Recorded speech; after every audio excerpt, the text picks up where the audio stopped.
दान किया जाए तो वह दान केवल शरीर को गर्मी नहीं देता, बल्कि दान करने वाले के हृदय को भी करुणा से भर देता है।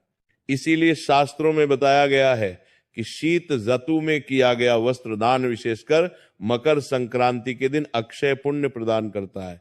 अक्षय का अर्थ है जिसका फल कभी समाप्त ना हो। अब भक्तों, कई लोग सोचते हैं कि हमने तिल गुड़ का दान कर दिया, अब और कुछ करने की आवश्यकता नहीं। लेकिन यदि आपकी क्षमता है तो मकर संक्रांति के दिन एक से अधिक प्रकार का दान करना अत्यंत शुभ माना गया है।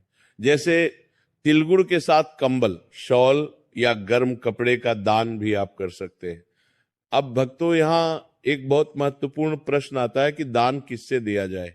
बहुत से लोग इस विषय में भी उलझन में रहते हैं। कोई कहता है कि केवल ब्राह्मण को ही दान देना चाहिए, कोई कहता है कि साधु संत को दिया जाए, तो कोई कहता है कि जरूरतमंद को देना ही सबसे श्रेष्ठ है। तो शास्त्रों का उत्तर बहुत सरल है, जहां वास्तविक आवश्यकता हो वही दान के पात्र है। अगर कोई व्यक्ति सच में ठंड से कांप रहा है, भूखा है, असहाय है, तो उसे दिया गया दान सीधे ईश्वर तक पहुंचता है।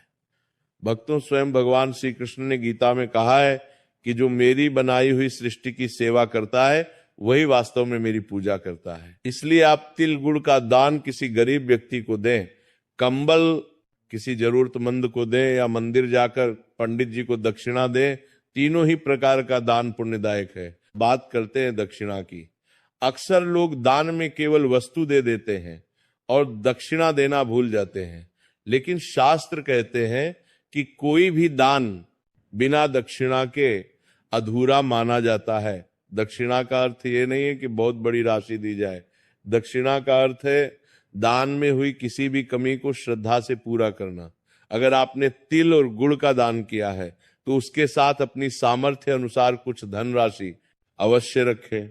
ये राशि 11 हो सकती है, 51 हो सकती है, 101 रुपए हो सकती है, या उससे अधिक भी। राशि बड़ी या छोटी नहीं देखी जाती, भाव देखा जाता है। दक्षिणा देने से दान में पूर्णता आती है।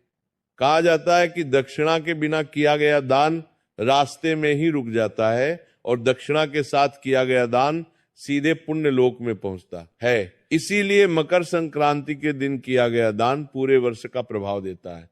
इस दिन दान किया गया एक छोटा सा कार्य भी पूरे साल शुभ फल प्रदान करता है। इसीलिए हमारे पूर्वज कहते थे कि चाहे सामर्थ्य कम हो, लेकिन मकर संक्रांति के दिन खाली हाथ मत रहो। इस दिन दिया गया दान हमें केवल भौतिक सुख नहीं देता, बल्कि हमारे जीवन में शांति, संतुलन और सकारात्मकता भी लाता है।